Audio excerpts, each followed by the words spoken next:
Hello and welcome to another episode of Relationship Alive. This is your host, Neil Satin. And today I want to get real with you. I want to get real with you about relationships. It's not that I haven't been real with you all along. Of course I have. In fact, that's been probably one of the most important things to me about this conversation that we're having about relationships is being real and not getting hung up on how things are supposed to be, but dealing with how things really are. And honestly, that's been challenging for me lately. And I've been doing a lot of soul searching. The getting real hasn't been challenging, but what's been challenging for me has been connecting in with what motivates me, with what drives me to do this, to be here with you every single week. And it probably doesn't surprise you to know that that goes back to my own relationship coming apart or transitioning, let's say, back in the fall. And the very real need that I've had to do a lot of processing, a lot of grieving, a lot of wondering, a lot of questioning, a lot of raging, a lot of integrating that entire experience to make sense of what it even means. What does it mean when a relationship comes apart, particularly when you're someone like me who is so steeped in this conversation about how we do relationship well or better, being focused on growth, being focused on integrity, being focused on showing up to the best extent possible. And at the same time, wrestling with shame, the impact of shame on our relationships, on my own relationship, on what it's like to come here and talk to you after going through such a big experience that I never expected, for sure. I mean, so much of Relationship Alive grew out of the journey that I was on, that I've been on. I'm still on it, of course. And that journey had love, it had struggle, it had challenges, it had disharmony, it had coming back together. It had all of that and coming back apart. And it's really gotten me thinking about what is it that we are trying to do? What is this whole relationship thing all about? There are those of us who never get into committed relationships, who never find love and that energy. And then there are those of us who find a person and meet up with them at a young age and stay with them the rest of their lives. And then there's most of us who fall somewhere in the middle on that. I mean, you might be one of those two people that I just described. There's nothing wrong with any of that. And then there's this whole spectrum of what's possible in relationship in the middle. Are we monogamous? Are we polyamorous? Are we casual? Are we serious? Are we sexually abstinent before marriage? Are we sexually abstinent after marriage? There are all of these variations on what we experience. And what I'm trying to do here on Relationship Alive, of course, is to bring you the best resources that I can to help you navigate that. And mostly that's been focused on this broader concept that I might call righting a wrong. Something has gone wrong and we want to fix it. I've got a really deep fix-it streak within me. And that has been what the podcast has been focused on. We don't know how to communicate well. Let's fix it. We end up in conflict. Let's fix it. One of us slept with someone outside the boundaries of our monogamous commitment. Let's fix it. We don't know what to do about our own struggles with mental health and depression. Let's fix it. Like that has been what the show has been like. And that's important. Those are important things to be talking about, of course. None of us wants to stay in those sticky, icky places where things are super uncomfortable. I sure don't. That's not what I aspire to. They're unavoidable, of course. And yet there's maybe a bigger topic around their unavoidability that I've managed to avoid for much of these conversations. So today I want to tackle that, and I want to give you a sense of where I'm really coming from right now, because this is where I'm going to be coming from now on. Well, as I evolve. I can't hold the same perspective that I had a year ago, because it doesn't make sense anymore. So I've been stewing and trying to make sense of everything. And today I'm going to give you my best shot at making sense of it all in a way that at least gives you a sense of the direction that we'll be headed in.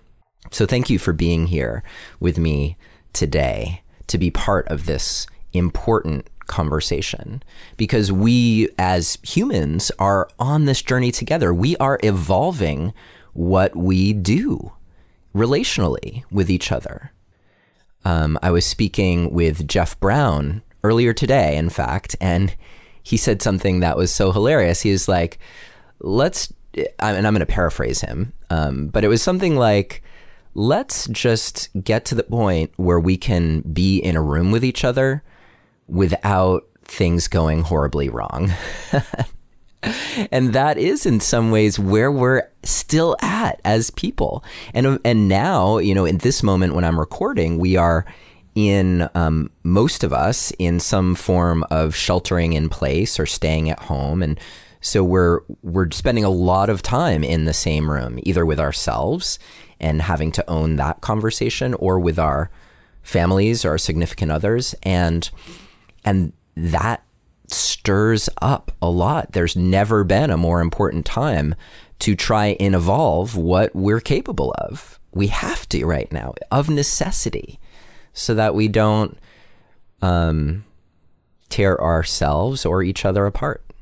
There's so much that's possible, and I've witnessed it. I've witnessed it in my own life. I've witnessed it in the life of the clients that I work with, or the people who've taken my courses. And I hear from you too. And I have to say, those emails are magical. They're like gold for me. When I get an email that's just telling me how much of an impact this work is having on your life,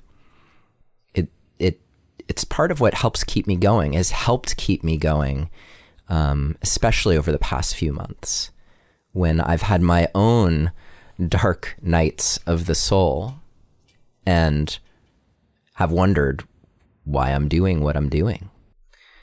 I'm the kind of person who wonders that frequently. It's important for me to keep my finger on the pulse of what motivates me, what keeps me going. And that way I can hopefully avert disaster by diagnosing problems when they are well in advance of before they hit. And yet sometimes things are unavoidable. So anyway, I'm rambling a bit. So before I ramble any further, or actually before I really dive into the meat of the matter, I want to just take this moment to thank you if you have been a contributor to Relationship Alive. Just by being here to listen, you're a contributor, and I really appreciate that. Just so you know, I'm so thankful that you are here to be part of the conversation with me. And this show is an offering for you to help you have the best possible relationships. And without your support, this show couldn't continue.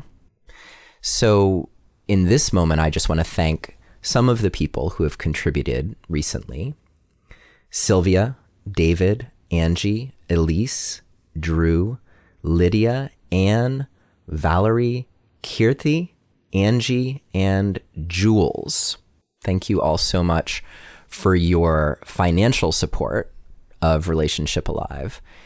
And just as a reminder, every little bit counts. So if you want to choose something that feels right for you to help show your support of Relationship Alive and the work that we're doing, then just visit neilsattin.com/support or text the word support to the number 33444 and follow the instructions. Also, I put together a free guide for you to help you learn how to communicate more effectively in relationship.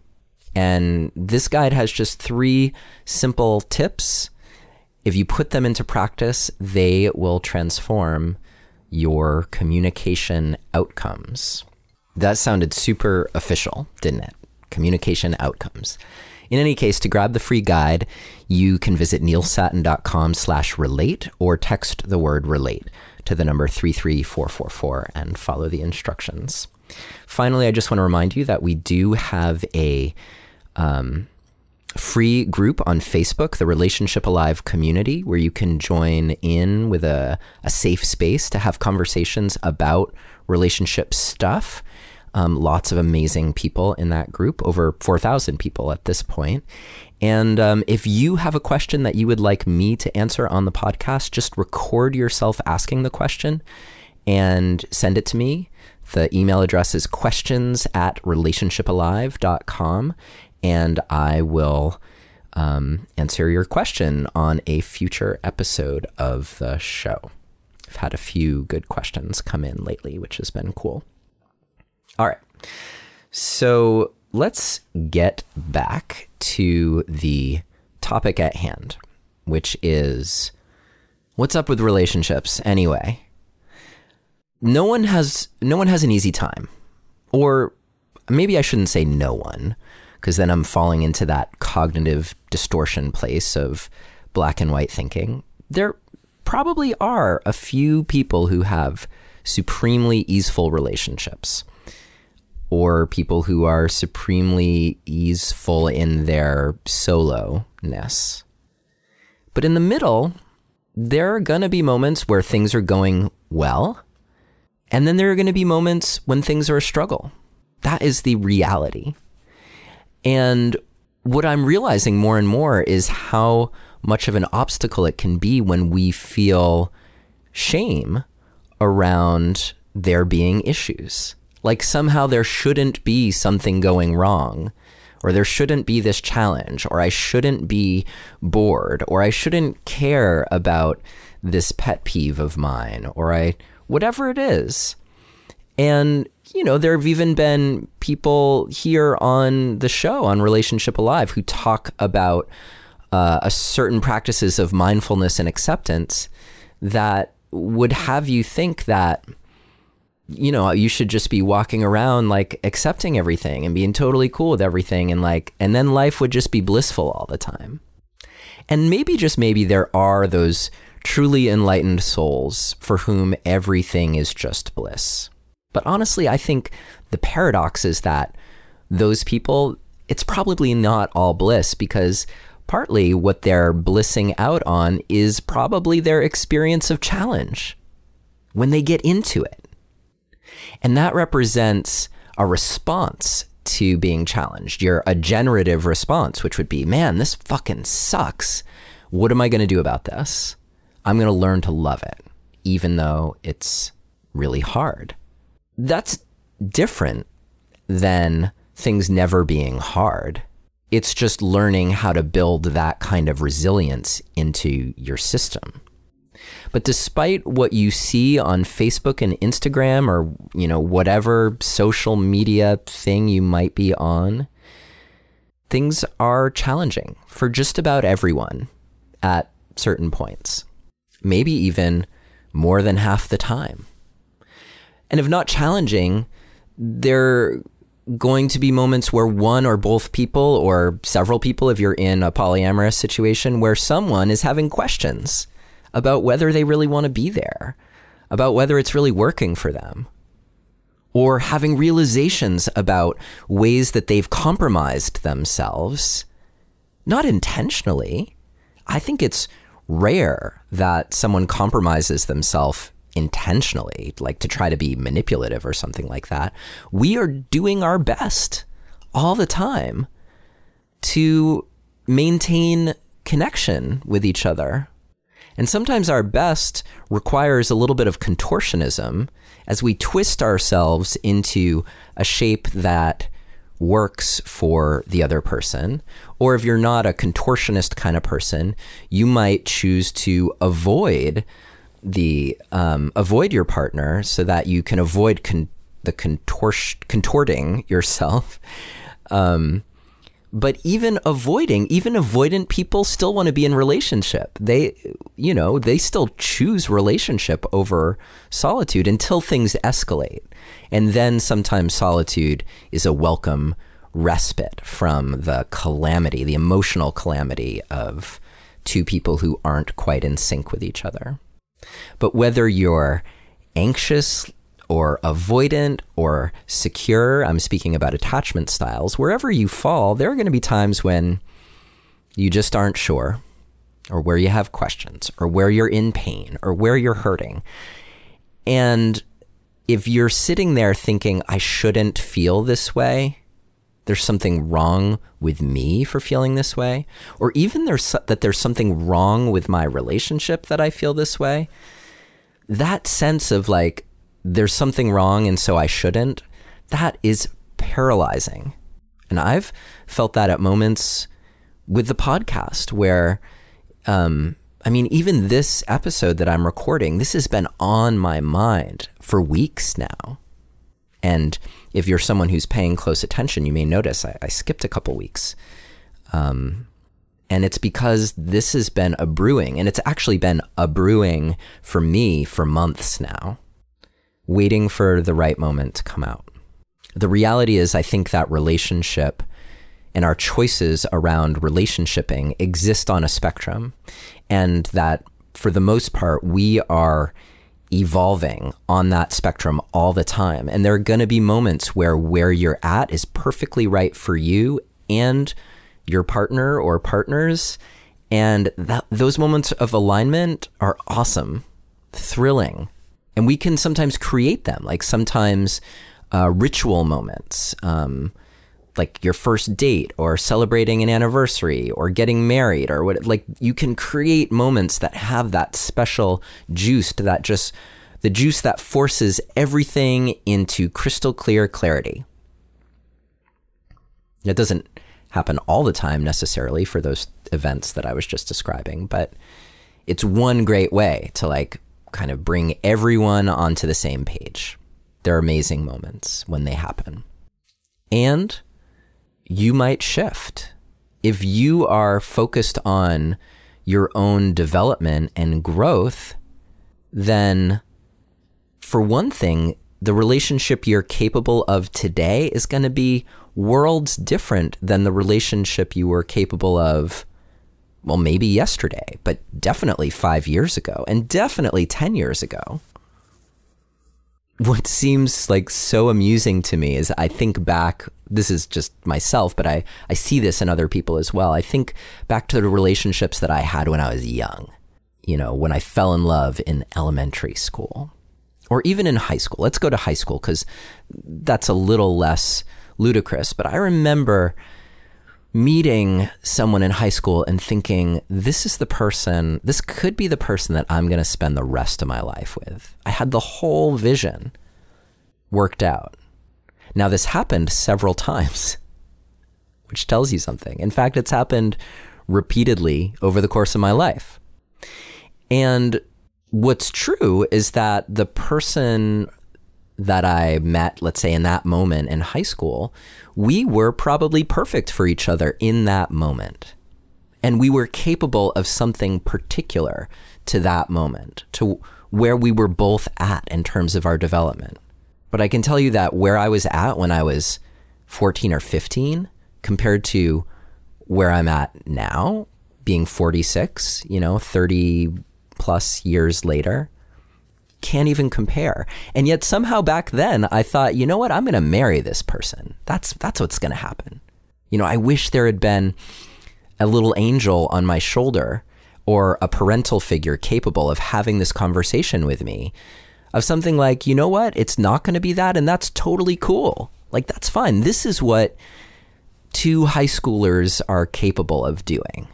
have at it. Have fun. Enjoy. Don't try to make it more than it is. Let it grow naturally.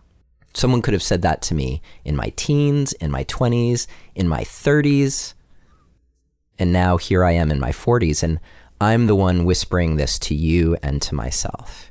You are capable of what you are capable of today. It's going to be probably more and better than yesterday and the day before and the day before, and what you are capable of in the future, assuming that you keep paying attention and growing, will be even more incredible. Now, will the person that you're with, will they meet you there? It could be a question of whether or not they're capable, whether they are growing the way that you're growing, or it could just be that where they're going is different and suddenly requires something different than what you offer, or that you are requiring something different than what they offer. And these are key moments of questioning in our relationships, whether we should stay there or not. And how amazing would it be to be able to have that conversation free of shame and inhibition? There is so much fear and shame that gets in the way of us simply being honest with each other when we diverge, when what you want is different than what I want. There's so much fear in losing the other person, fear in being judged. Sometimes in our lives, we've paid a price for being seen. We can't be too big. We can't be too great. We can't be too happy. And so even if what we want to share is something amazing, we can have fear around revealing that part of ourselves. And the fear may have nothing to do with our partner. It may be just something that we're carrying around within ourselves. But I can tell you that when you carry around fear, it is really easy to bring about the thing that you're afraid of. If you're afraid of being judged, then man, does it take some skill to come to your partner with something revealing without revealing it in a way that almost asks them, begs them to judge you. It's really hard. It's hard for you. It's hard for your partner. It's fucking hard. Not always, thankfully. But when things are dicey, it gets tricky and hard. And so much of what we've talked about here on the show is being able to recognize moments when they get dicey and being able to show up differently in those moments. That's so key, right? But if you mess up or it doesn't go quite so well, there's nothing wrong with you because that happened. There's nothing wrong with your partner because that happened. It just is where you are right now. And then the question becomes, what are you going to do about it? What are you going to do about that? And can you do it free from the fear and shame that can so often be an obstacle? You know, in this moment, as I'm talking to you about it, I'm realizing how, even though in so many ways I feel okay, actually great about my relationship with Chloe having ended, which isn't to say that I haven't felt pain and grief and despair. Like, I've felt the full range of stuff. But in this moment, what I'm relating to is just how much I've also felt fear about what this means for me, because I put so much energy in really trying in so many ways. A whole podcast was born out of that trying, out of that inquiry, out of wanting to know, out of wanting to do better. And yet still, I got to go on that whole ride, and at the end of that ride was disappointment, was sadness, was disruption, was pain. And so I'm realizing how challenging it has been for me to face myself in the middle of all that. Part of the making sense of things is not just facing myself, but facing the ways that it's hard for me to face myself. Facing that challenge, the challenge of looking honestly at everything that unfolded, looking honestly at the choices that I made, looking honestly at the choices that I didn't make, and being able to see myself without judgment. So that's what the shame is all about, right? There's that shame that you feel because you're imagining that other people are thinking something about you, when in reality, it's you thinking something about you. I've been there deeply. And I think that the part of me who was so eager and so convinced that if I just did enough learning, if I just grew enough, that I could avoid failure, and I'm putting failure in, little quotes, because in truth, I don't believe in failure in this realm anyway. I'm not sure I believe in failure in any realm. I guess, if we had an existential conversation about failure, maybe there are some places where failure really makes sense, but not in this context. But that eager, earnest, driven part of me, he's having a hard time with what happened. And what he really needs is this healthy dose of self-compassion to remind him that it's okay. What happened is okay. What happened maybe couldn't have been avoided. What happened is maybe what should have happened. Maybe it was the natural result of choices that happened earlier that could have been different if he had only known better. That game is only one that's helpful to play, I think, when you're trying to make sense of things. There's no point in being like, oh, I should have blah, blah, because you didn't, right? But it is helpful to look back and think that, oh, I could have, maybe not I should have, but, oh, I could have, like, what would have happened if I had made that other choice? And what was going on with me that I didn't make that choice? I hope this isn't too amorphous for you, like this conversation. I hope you get where I'm coming from.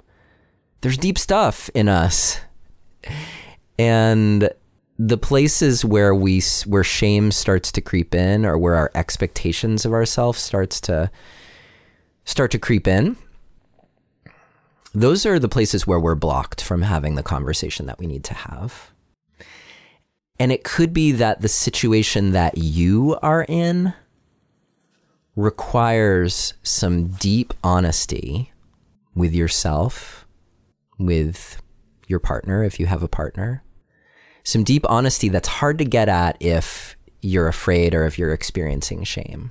How are you evolving? How are you growing? How have you changed? Is there a reality that needs to be acknowledged there? There just might be. And if we could be really real with each other about our hopes, our fears, the things we enjoy, our disappointments, if we could do that without taking it personally, and to just see the person that we are and the person or persons who are there with us with compassion, there's a lot of power in those conversations. I believe deeply in the power of radical compassion. That compassion allows you to value the other person, to value yourself, to value the other people in your life. But you're free to choose all the time. You don't have to choose to stay in a situation where ultimately it's just not right for you. But you might make that choice if you're feeling a ton of shame around what it would mean to leave, to make a different choice. I want to change the way that shame paralyzes us. I do not want any of us, you, me, the people who aren't listening to this, I don't want any of us to feel paralyzed by shame. I'm not sure I want us to feel paralyzed, period. That feeling of being held back, having to cut yourself off from the life force that drives you forward, that sucks. And when you're caught there, that is a recipe for, well, if nothing else, dissatisfaction. Could be calamity, could be disaster. Let's not cut ourselves off from the sources of life in our lives. And one of those, I think, most profound sources of life is our willingness to be honest with what's real right here and now. in a way that's kind and compassionate. I'm not a fan of brutal honesty, but I think we can get honest in ways that are about us. In my communication course, I talk a lot about that. I talk about how do you communicate what's true for you in a way that owns it, that doesn't put the other person on the defensive. How do you talk about what's true for you in a way that actually invites other people to be there with you? Because when you can do that, it creates even more of a spark, particularly if there's a spark there to be created. I do want to take just a moment to talk about this week's sponsor of this episode, because just like those of you who choose to support the podcast with your donations, our sponsors are a key part of what helps keep Relationship Alive going. And this week, we have a sponsor who has been with us for quite a while and who are really about helping us get the support that we need. And sometimes when you're feeling these deep levels of shame or confusion or pain or questions or even like happiness that you don't feel like you can share, it's helpful to get support from someone else. So if you're looking for some extra support around the things that are getting in the way of your happiness or achieving your goals or dealing with the whatever's current for you in your life, then one really great way that you can do that from the comfort of your own home, which is especially important right now, or you can do it from your office, wherever you are, is this service called BetterHelp. BetterHelp will assess your needs and match you with your own licensed professional therapist with whom you can chat via text anytime, and you can schedule weekly video or phone sessions, all without having to go anywhere. It's more affordable than traditional offline counseling, and they do provide financial aid if you qualify. They also offer a broad range of expertise so that you can find the person who's most suited to helping you with your own unique situation. So whether it's shame, depression, stress, anxiety, your relationship, family conflicts, whatever's up for you, try out BetterHelp to help you move past the places where you're stuck. So to start living a happier life today, you can try BetterHelp and get an extra 10% off your first month for being a Relationship Alive listener. Just visit betterhelp.com/alive. Join over 800,000 people who are taking charge of their mental health with BetterHelp. Again, that's BetterHelp, HELP.com/alive. And thank you so much, BetterHelp, for your support of healthy relationships, healthy people, and the Relationship Alive podcast. So where do we go from here? Where do we go from here? I want this show to also not be held back by shame or fear. I want to talk about the things that are really going on for us, the things that we have concerns about, the secret joys that we have that we don't think we can share, and maybe the secret sorrows that we have or questions. I want to shine a light on that so that you can feel free to experience it and to share it with other people. There are so many things that have impacted us along the way, things that are simple that should be easy to talk about or accepted. Here's a perfect example. Take masturbation. Now, I'm not sure what the statistics are on masturbation, and maybe you don't masturbate, but I think most people on some level do. And I think we've also reached a day and age when most of us accept, at least intellectually, that masturbation is okay. It's okay to do that in some way. It doesn't mean you're a bad person if you're masturbating. It doesn't mean there's something wrong with you. It is actually really healthy to desire pleasure and to realize like, oh, if I want to feel pleasure, I can give that to me. I can be in charge of that. There's nothing wrong with it. And yet I realize that even for myself, talking to people about masturbation evokes deep, deep shame and fear. Or at least it did. It did when I first started talking to people about it. This wasn't that long ago. Like really talking to people, not talking about like, what do you think about masturbation? Talking about, do you masturbate? I do. Tell me about when you masturbate. Tell me about where you masturbate. Tell me about the conflicts that masturbation creates in your life. Tell me about your relationship with masturbation. Now, I bring this up because this is an incredibly private conversation for most people. Why is it private? Could it be because we're embarrassed or we feel some sort of shame about the fact that we might do that? Yeah, it's powerful stuff.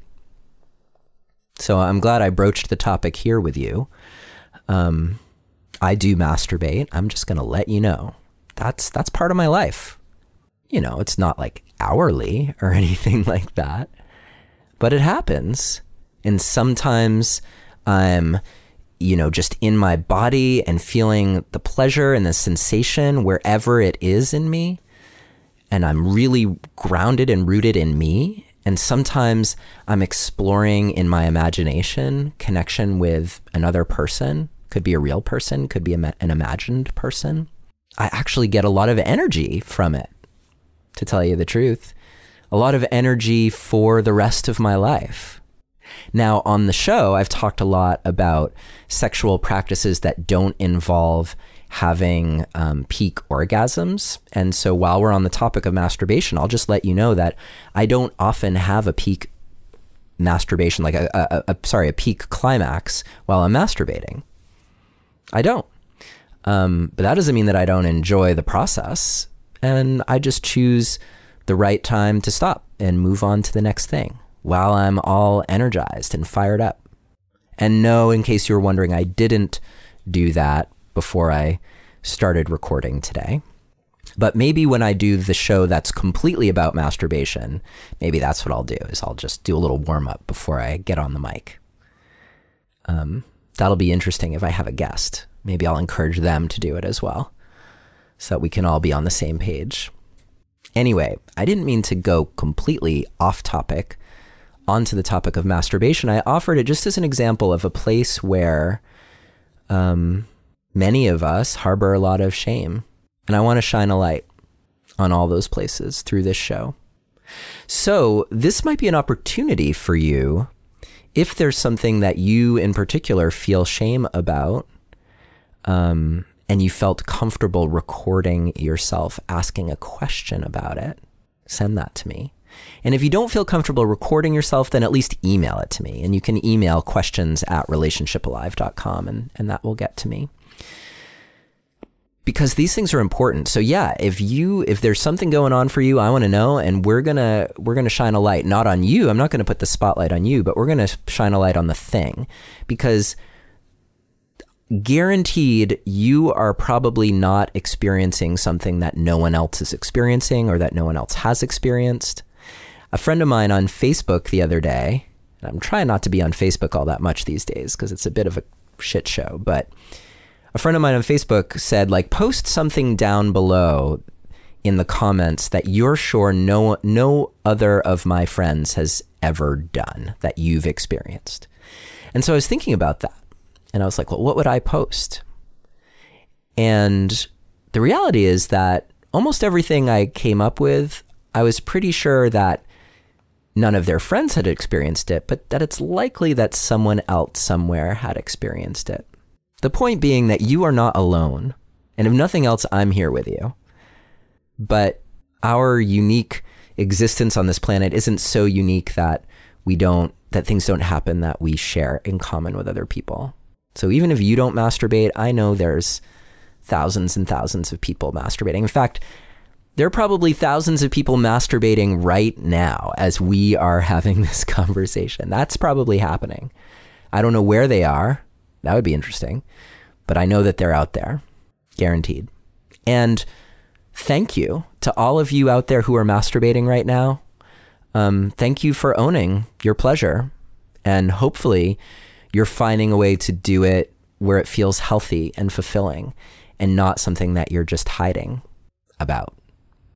So let's let Relationship Alive be about what's true about relationships. And again, that's been the journey that I've been on this whole time. But just like I was saying, it's a journey. We're evolving.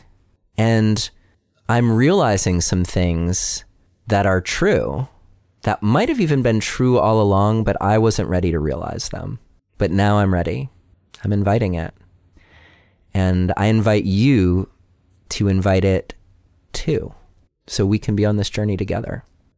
I have a feeling that it's going to be worth it, partly because of how freeing it will be, and also partly because we are going to change the world. You and I and our friends and our lovers and our children, we are going to change the world. And it may not look perfect tomorrow. It may never look perfect, but just like our own growth, it will be better tomorrow than it is today. And it will get better and better and better. I know that for sure. I know that to be true. And that's my wish for you. So along those lines, I have some special episodes coming up. I had a recent conversation with David Burns, the author of Feeling Good. His new book, Feeling Great, is not out yet. I'm really looking forward to that. He's one of the world's foremost cognitive behavioral therapists who has evolved beyond cognitive behavioral therapy with a new approach that very much incorporates cognitive behavioral therapy. In fact, what I really like about David Burns is that he is not afraid to draw from whatever tradition he finds is helpful and works. And so I had a really awesome conversation with him that I'm looking forward to sharing with you. And the conversation actually led to 2 sessions with him that he did with me.